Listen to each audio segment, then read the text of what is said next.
Okay. So thank you for doing this with me today. Of course. Appreciate you. So I just wanted to talk about, and feel free, you can share a lot or a little, whatever you're comfortable with. Okay. But like, when did you first start dieting? What have you done? Walk us through just a little bit of your journey. Oh man. So I started dieting at age 10. I was kind of an early bloomer. I hit puberty at age 10, and I remember feeling very uncomfortable in my skin compared to my other friends. I all of a sudden had breasts. I was menstruating. There were so many changes, and I still felt so young. And so I think I came to my mom with some concerns about it. And my mom had always been a chronic dieter. So she did what she thought was best, and she took me to a Weight Watchers meeting. And Weight Watchers has always kind of been my home base of dieting. I have tried every diet under the sun, from, Whole30 to veganism. I mean, all the things, all the cleanses. But I always kind of came home to Weight Watchers. I've done all the iterations of Weight Watchers. And yeah, I think in the process of this, while I know my mom was trying to do her best, and she also grew up in diet culture, it has built this incredible distrust in my body. Not knowing how to feed myself well, not trusting myself on how much to put on my plate, how to move my body. And it has left me feeling like I don't know what I'm doing. And so I think part of my problem is that I'm overwhelmed with information because I've done every diet, and everyone can present their diet in a way that's very compelling. Everyone, like, there's not a single person that doesn't have some kind of research to back why their program is the best. They all have a secret. Yeah. And so it's like I feel almost paralyzed by all the information that I know. There's not a single piece of diet information I don't know, but it's like, which one feels right for me? And so I followed this trajectory for 20 years before I ended up with a full-blown eating disorder. So that was at the end of my journey with Weight Watchers. I got to my goal weight with Weight Watchers, and I remember the day after I weighed in and I reached that goal, standing in the mirror and going, is this really as good as it gets? And I still was so unhappy in my body. And I was starving myself. I don't know how much detail you want me to give. Whatever you want. But, I was running 5Ks on an empty stomach, dehydrated from the day before so I could get the lowest weight possible. I was weighing my clothes on a food scale so I could make sure they were as light as possible for my weigh-ins. I was obsessive. I was cranky. I was taking laxatives like it was candy to just get everything out that I could. And I was more miserable than I'd ever been, but I was in my dream body. I mean, I remember even trying on my wedding dress again, and it fit, and it was actually kind of loose. And I remember just sitting there crying in this wedding dress, and it's like, this is what I worked so hard for. And also, side note, the thing that got me into my wedding dress to begin with when I got married was the phentermine diet. I was on phentermine. I was taking drugs, I was taking stimulants to help me lose weight. So I've just always kind of chased after this idea of being thin and feeling like, I would make claims like, it's for my health, it's for my health. But it never was. It was to try to feel accepted by society, by my friends, by my family. And it's just left me in a bigger body than I'd ever been in before. Because every time you diet and you lose all the weight and then you regain it back, you gain a little bit more each time. Each time. Your metabolism gets a little bit crankier. Yes. And so that was kind of my dieting journey. And then I was so broken at that point, and I knew I needed to do something different. So around that time, I was at my lowest of low points, and I discovered like the anti-diet, body positivity, intuitive eating movement. And so I went all the way in. I mean, just really dove headfirst into it. created like an amazing community around me, had what I thought was food freedom. And I was working out, I was feeling good, and I thought it was good until I became sick and I had an autoimmune condition. Yeah. And that was about 4 years ago. So beginning of 2020, right before the world shut down, I was diagnosed with an autoimmune condition.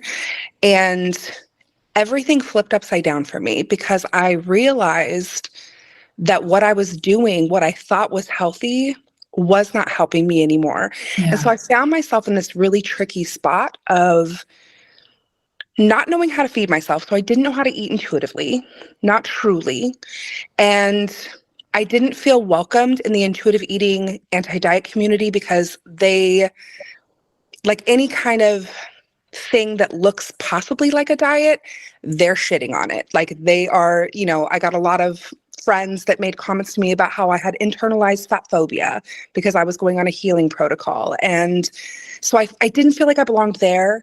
And I also didn't want to fall back into diet culture. I didn't want to go back to the life of restriction. And so for the last 4 years, I just have found myself trying different healing protocols, doing everything that I can to try to figure out what's going on in my body. The doctors are no help.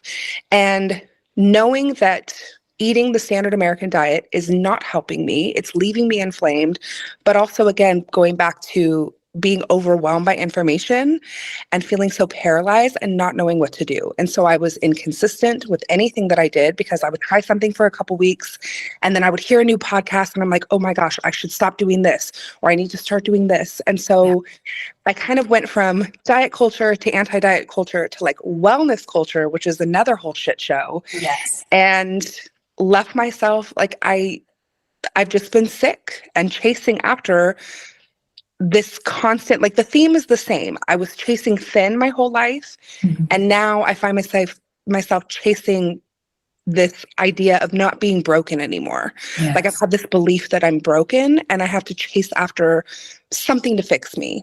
So Yeah. I'm no longer broken. So, and now we're here today. Yeah. I remember when we talked, I think the first time we talked, I said to you, you're not broken. Yeah. Yes. I specifically was talking Yes. about your genes and your gene expression and Yes. your autoimmune. I'm like, no, you're not broken. I'm not Yeah. even concerned about it. Just gotta switch them off and you'll be good to go. And you're like, okay. Yeah. But is it really that easy? Well, it could be. So, and in a way, okay, because we've been working together. Did we just wrap up our first month? I think it's been longer than that. I think we're getting closer to 2 months now. Okay. Yeah. You're right. So yes, because your first progress photos, I saw a change. They made me cry. Mm-hmm. Yes. Because you said for the past year, you've been macroing and calorie counting. Oh, yes. Yes. And what were your results with that? Okay. So just a little, now we have to take a little detour, something I forgot to mention. So I also, on top of the autoimmunity, I also have a condition called lipedema, which is a connective tissue disorder, and it specifically affects fat tissues. And so this fat tissue is more fibrotic. It is not like typical adipose tissue. And so it is, what I've been told by doctors, is that it is completely resistant to diet and exercise. And so the only thing you can try to do is lose like the regular adipose tissue, but the lipidemic fat will have to be removed via surgery. That's the only way. Yeah. That's what I've been told. It's very, very defeating. And so I found myself just like my legs, it's especially in my legs, and my legs continued to get larger and larger. So just to give you an example of this, in the last year, my weight had not changed, but my leg size, my pant size went up 2 sizes. My legs just continued to expand because I was inflamed, and inflammation and also hormonal issues can increase the lipedema. Mm-hmm. So I was battling hormonal issues and inflammation. And so I just got to this point where I'm like, I'm in the largest body I've ever been in. I have got to get some of this weight off. And, you always hear this message of like, it's calories in, calories out. At the end of the day, it doesn't matter what you do. It's always calories in, calories out. Always the So math. yeah, it's always the math. And so I decided to start tracking my macros. I was focused very heavily on protein, especially, and then also count my calories at the same time. And very quickly, it became very disordered again. I started to fall back into these patterns of, like, at first it was like I'm tracking, I'm loosely tracking the macros, and then I'm tracking the ounces of everything. And now I'm going to grams. And if my husband dares to take a bite off my plate that's perfectly measured, I'm furious. Yeah. Because it's like I worked so hard to put that perfect amount and I've already tracked it in my tracker. And once again, I found myself feeling very distrusting of my body. Yes. Because my tracker was telling me what to eat. My tracker was telling me how much food I had left for the day. And if I felt extra hungry because maybe I'm, about to enter into my menstrual phase and I need a little bit of extra nutrition, I was like, well, I can't have that. And if I was not hungry, I would force myself to eat because I have to hit that protein goal for the day. Right. I've got to hit my macros. Yep. And so I very quickly stopped learning to listen to my body once again and fell back into disordered behaviors. Yeah. But here's the other hilarious part about it is that I lost no weight. Not a single pound came off my body. The inflammation didn't come off. I was so frustrated. And so I would macro count for a month with a certain number that I had done all the math for it. And then, I would hear all these health influencers say, well, then you must be eating too much then, because that's the math. That's the science. So I would cut my macros again, and I would cut them again, and I would cut them again.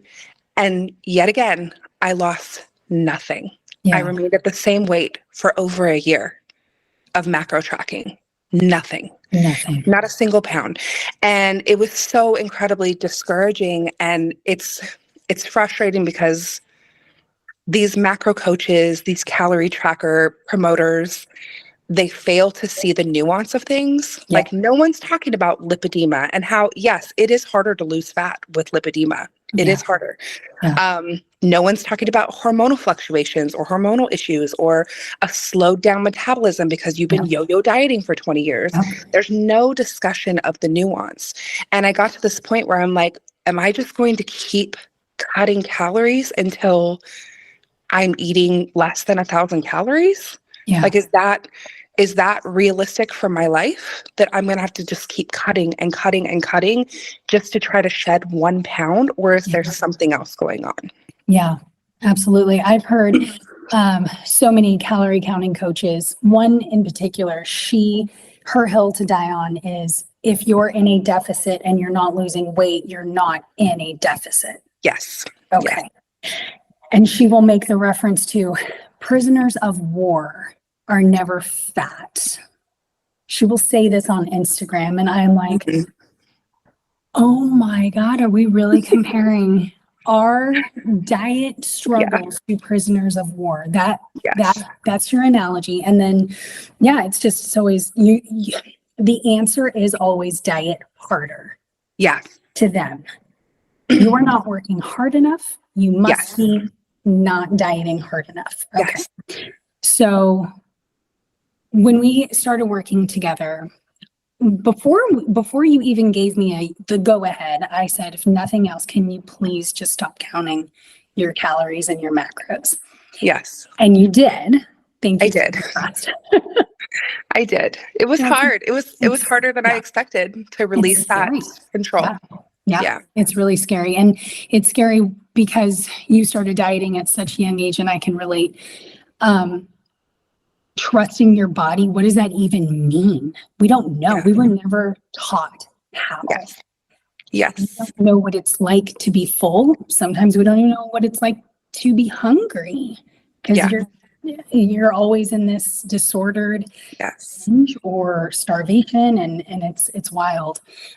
So you stopped tracking immediately.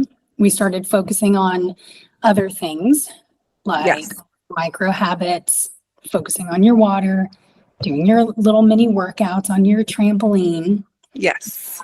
walking, couple weight sessions a week, not even anything that big of a deal.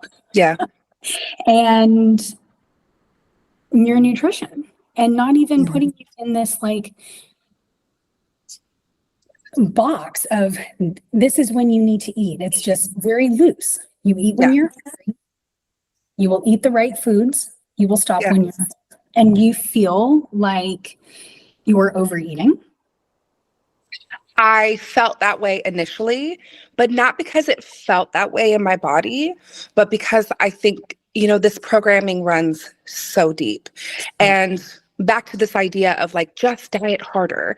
The message that I have received my whole life when I have said I'm struggling to lose weight is always, well, you must be eating too much. You must be lying about what you're eating. You're not being honest with yourself. And I know that a lot of women will understand when I say this. There's no one that diets harder than me. Like, like we all feel this way, right? Like I am working hard. Like this is like a career. I'm a pro dieter, okay? I am tracking very honestly. And so this idea that I'm not working hard enough, it's really been ingrained in me. And so there's this idea, and sometimes I question myself, like, well, maybe I do eat too much. Maybe I don't eat like other people do. Maybe my thin friends eat less food than me. Maybe I'm the problem.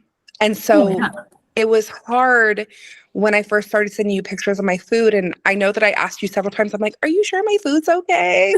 Because I was so scared. I'm like, I feel like I'm eating too much because God forbid I'm satiated, like God forbid I don't feel a little bit of hunger pains, because that's what we're also taught is like, it's okay to feel a little bit hungry. That's just your body, like trying to keep you in this spot. And it's like, no. It's okay to actually eat what your body needs. Yeah, absolutely.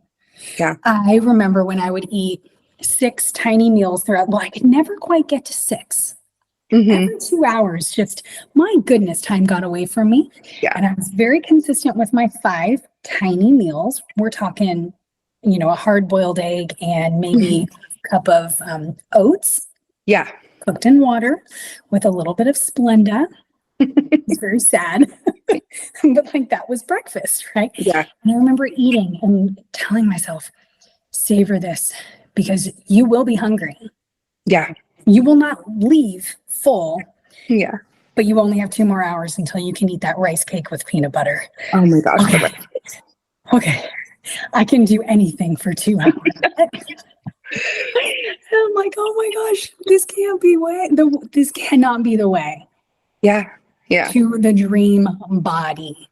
And thank goodness it's not. Yeah. Yeah. Yeah. Like imagine just eating until you're actually satisfied. Like what a brilliant concept. Forbid. What a concept. What a concept to eat a large meal. Let's talk like a full ribeye, right? Yeah. It is beautiful. And maybe a beautiful blue cheese salad on the side, and you leave nice and full, and you don't think about food for 5 or 6 hours. Yes. Yeah. And that is food freedom, in my opinion. Yeah. And this, I know there's a lot of talk right now, especially with the GLP-1 drugs, about how it shuts off food noise. Yeah. And it's interesting because, and I don't want to go off on a tangent about those drugs, but just the food noise shut off for me when I actually started eating enough. Yeah. Like that's what it took for me was just eating enough. And then suddenly, miraculously, the food noise went away because it goes away. Every diet I've ever done, I constantly was thinking about the next meal. Constantly. Yeah, it was all I thought about. We obsess. And that's what I tell, it's funny because when I say my idea of food freedom is that, and that's the thing I try to drill into my messaging and what we believe in is that, no, we should not be obsessed about food. Food is to be enjoyed and it should be beautiful. Yeah. We eat it and then we move on because we've got things to do. Yes. And I don't have time to be focused, spending beautiful brain power on my rice cake and peanut butter, maybe with half an apple. Yeah. No, Yeah. No. Yeah. So, food freedom. Hold on. I'm connecting a dot. Okay. So, um, where you're at right now, 2 months into working with Randy and me, you are, can I tell how Oh, you're, go ahead. we don't really like to weigh on the scale, but we did because we want to have a neutral relationship with it and Yes. just kind of see, right? Okay. Yeah. So how did you feel after you stepped on the scale? I actually felt very neutral about it, but I did laugh about it because, I mean, you know why. It's just my number was not what the diet industry would say is impressive. But if you combine it with my photos and you combine it with the inches lost, it's pretty mind-blowing. Yeah. And so I know that my body, like I went through a massive body recomposition instead of losing muscle weight along the way. And so it seems like a low number. Like in the past, I would have been devastated by the number because it feels like I should have lost more, especially considering the body that I'm in. But because I had already seen the measurements, the progress of that, and the photos, and I'm feeling better than I felt in the last 4 years, and probably ever since I started dieting. It's hard to be upset about that number. So the number is 7 pounds. Yes. So that would, if we were mathing, it's about a pound a week, right? Yeah. Yeah. Okay. Which is incredible. Yeah. And you're down 11 inches. Yes. Total body. And I would love to be able to share your photos. I don't want to share the photos. We'll share those in the future. Okay. All right. Future. Not quite ready. We'll do like a 6-month recap. Mm-hmm. Yeah, that's future. Fair. But it really does look like someone has taken a paintbrush to your legs and is just smoothing those puppies out, and your waist is cinching. Mm-hmm. It's incredible. Even in your face, I'm like, oh. Yeah. Well, and the lipedema that I was told could never be removed, that's what Jess is referring to, is just the smoothing of my legs, because like the lipedema, I can see it shrinking. Yeah. That, I've been told will never go away. I have to have the surgery. And it's just not true. My inflammation has gone down significantly. Yeah. I used to be so puffy everywhere. Yeah. So I'm just feeling, also the other thing is that the lipedemic fat is also extremely painful. Yeah. It's very tender to the touch. Like if a cat crawls across my lap, I'm in excruciating pain. And my pain is gone. It's gone? It's gone. What? So, yeah. I deal with some pain around my ovulation because, estrogen levels. Yes. So I deal with some sensitivity and a little bit of extra heaviness in my legs. But the pain is gone. Why haven't you told me that? It's something that I just realized. I was thinking about our talk today and I'm like, oh my gosh, I haven't felt pain. It's like one of those gradual things where it's like, wait a minute, I don't remember the last time I've been in pain. Wow. I just don't remember now. Yeah. It just kind of gradually happened. I used to walk around with my legs would feel like 2 tons, just lifting them even felt so heavy. To pick up my feet just felt so exhausting. And now it's fine. My mobility's better. I'm walking with ease. My feet don't hurt. All of those things. Do you think that you can see yourself doing this program for the rest of your life? Oh yeah, easily. Okay. One of the things that we haven't addressed either is like some of the micro habits that I've developed. Yeah. One of those being sleep. And I credit you single-handedly for changing my relationship with sleep. I have always struggled with sleep my whole life. I've had sleep disturbances. I have very vivid dreams. I am always waking up and having a hard time going back to sleep. And when we first talked, like our first coaching, you like every doctor's like, you're not going to get better if you don't sleep. Every health influencer's like, you're not going to get better if you don't get sleep. And so it built this anxiety in me of feeling like, oh my gosh, I'm going to die. Like I'm going to die if I don't get this sleep. Yeah. And so when I would wake up in the middle of the night, I would feel panicky and I'm like, oh my gosh, it's 2 a.m. I would check my watch or I'd check my alarm clock and I'd panic. And like, then I wouldn't be able to get back to sleep because I would feel so anxious. And so you just kind of gave me this permission of like, what if you woke up in the middle of the night and you just didn't make a big deal about it and you just went back to sleep and you recognize that that's a normal human behavior, to wake up in the middle of the night. Yeah. And it was like this light bulb. I'm like, what? Like, you're telling me I can just wake up and not have anxiety about it and go back to sleep? And that same day, I slept for 8 hours that night. And I was like, what is this? I mean, I was sleeping before our program, we started working together. I was sleeping about 3 to 4 hours a night. From that to now, my biggest goal is like 7. If I can get more than that, awesome. So that alone has been such a blessing for me because I feel like I just have so much more clarity and I have so much more energy. And then, like I love the way I'm eating. I mean, I love the way I eat. Like this morning I had steak for breakfast, like amen. Steak and eggs for breakfast. I feel so good. My energy is long lasting. I used to take a nap every single day. I was taking a 3 to 4 hour nap. And it would make my kids sad. Like they would say, Mommy, I wish you could stay awake. Like I homeschool, so my kids are home all the time. And it would be hard for them, and then I would wake up crabby from my nap. And so it was impacting my life and I physically could not stay awake before. And so now it's like, okay, I'm sleeping, I'm moving my body. And it feels too easy sometimes. Like we've talked about this. It just feels like, okay, so you're telling me just get some sleep, eat well, eat the foods that I love, that are real foods, right?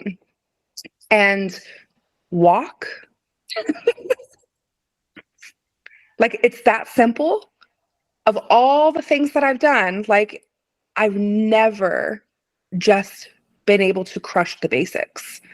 There's always been this like shiny, dangly carrot in front of me of like, I need to do the HIIT workouts, or I need to do the boot camp, I need to do the cleanse. And no one just said, hey, how about we just do the basics for a while? And I think the coolest thing about it is that it's given me this belief in myself again. Like I've been able to see that I can be disciplined. And I can show up even when I don't want to take care of myself because it feels accessible. It feels doable. And then it just, every time I get on the treadmill or every time I go outside to get a walk, every time I nourish my body well, it's like it's like giving myself a little gold star. I'm like, okay, like I did this again. I did it again. And this is the most consistent I've ever been. Ever. I haven't gotten injured. I haven't, which is, usually what would happen is I would like start a new running program and one weekend I'm getting injured. I would do like a cross training type class and I would get injured day 2. And then I would be out for a couple weeks and then it would take me a couple more weeks before I had the nerve to join in again. And nothing's ever been consistent. And now I'm like, oh my gosh, you can be disciplined. You can be consistent. And it's given me room to increase my goals as well. So we just, when we had our coaching call the other day, I'm like, hey, what do you think about bumping up my steps to 12,000 instead of 10? Because I'm crushing 10. My average is well over 10. Maybe I can try a little harder. Maybe I can challenge myself. So and in the past, I would have never tried to go for the harder thing. Really? I think, like I would want the hard thing on paper. Like I want to look like I would choose the thing that I thought was going to get me the thinnest, the quickest. Yeah. But I didn't really want to do the work. Like it was really hard to keep up with those things. And Yeah. so ideally, in an ideal world, I would be thin with the bare ass minimum. Like I would do very little and be able to get thin. So, well, you know what that's like, Kaitlyn?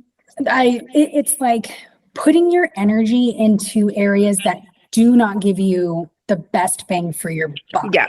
Right? Yeah. So we diet harder. We hone in on our macros more. We do more HIIT workouts. We sleep less to get to the gym instead of pouring into what matters the most. And what matters the most is the boring stuff. Yeah. That we just don't really want to do because it's not sexy. Yeah. Sleep is not sexy. Walking on a treadmill is, but that's the thing that's going to actually, you know, really get us past the threshold and keep going, right? Yeah. Keep making gains and progress. Yeah. And I think every time, you know, I get a little further, I feel like it makes me excited to try more challenges that feel doable. Like, I think, I don't know, like it's cool to see me challenge myself and go, okay, 12,000 steps, but not because I think 12,000 steps is going to get me as skinny as possible, as quick as possible, Right. but because I'm like, I can do this. I'm consistent. I'm loving this. I love the way I feel, and I want to challenge myself more. So it's like a different mindset. It's not like I want to challenge myself because I feel like it's what I'm supposed to do. It's because I want to do it. You want to, and you want to do it. You want to be the type of person who can do hard things, who Yes. can follow through with doing those things, right? And you have discipline, you have follow through, you have consistency. Yeah. I mean, right? So we want to be that person, but we can't be that person when we're in pain all the time. Yes. Yeah. Yes. It's very challenging. Oh yeah. That was one of my things. Well, I remember getting off the phone with you and telling Randy, I just want her to feel good. And I was not, I mean, and my struggle is I become very emotionally invested in your results. And I have to work on separating that and going, you know what? I just show up for my clients and that's it, right? Just keep doing what I'm doing. But I remember telling Randy, like, it's going to be a long time before Kaitlyn actually looks physically different. Yes. I totally acknowledge that. No worries. My goal with her is I just want her to feel good. And he's like, well, you know where to start. We need to start with her sleep. I'm like, duh. Yes. Yeah. So seeing your physical results, I was like, I mean, you know, I broke down like a little baby. Well, and it was so defeating once I got the lipedema diagnosis. I mean, I went into such a depression spiral because I realized, you know, lipedema is a progressive disease. So, you know, a lot of the people that I see in part of the lipedema organizations, a lot of these women are wheelchair bound or they have to be on scooters because their legs have become so fibrotic. And then eventually one of the comorbidities is lymphedema. And so, you know, they have lymphatic issues. They just cannot physically walk. And so I was told the only thing I could do is possibly prevent it from getting worse, possibly. But I was also prepared for everybody scares you about perimenopause and menopause because there's so many hormonal changes. That's when a lot of women see massive progression with their lipedema. And so it just felt so defeating. And then you're also being told, you know, I'm also being told by the doctor that like, you cannot cure or reverse autoimmunity. And it's like, man, I have these two massive illnesses that are, one of them is progressive. Like I'm looking at a lifetime of pain and suffering and eventually being wheelchair bound because I can't afford the surgery that costs $60,000 to get this removed. And even if you get the surgery, it can come back. Like and it felt so defeating. And so when I came to you, I really like, and you've even called me out on this, that I have a lot of, just kind of like self-defeating mindsets of like, well, it is what it is. Like me trying to be realistic about it, but it's also it has set me back in a way because I've had this mindset that I'm helpless, and back to this idea of me being broken. Yeah. And so I kind of had to surrender when we started working together to, I'm surrendering this program. I have decided that I'm going to trust in what Jess and Randy are doing, what they're teaching me. And it was like the last hurrah. Like, if this doesn't work, nothing will. That's kind of where I had exhausted all other options. And my friend Megan, who is also, Megan, she was the one that suggested that I work with you guys. And even in my mind, I'm like, okay, well, I'm glad it worked for you, but it won't work for me. It just won't. It doesn't. And immediately from day one, I mean, before we even started working together, when you told me to stop tracking, I mean, I cried after that. Yeah. And I just was like, oh my gosh, this is so different than anything I've ever done. Like I knew instantly that I needed to work with you. I think I messaged you like 2 minutes later and I'm like, I'm ready to sign up. Matt's giving me the credit card. I'm ready to go. Let's go. It's party let's time. do this. So yeah, I mean, I was ready because I just knew, I'm like, I had exhausted all other options, and I knew that there was something different about your program.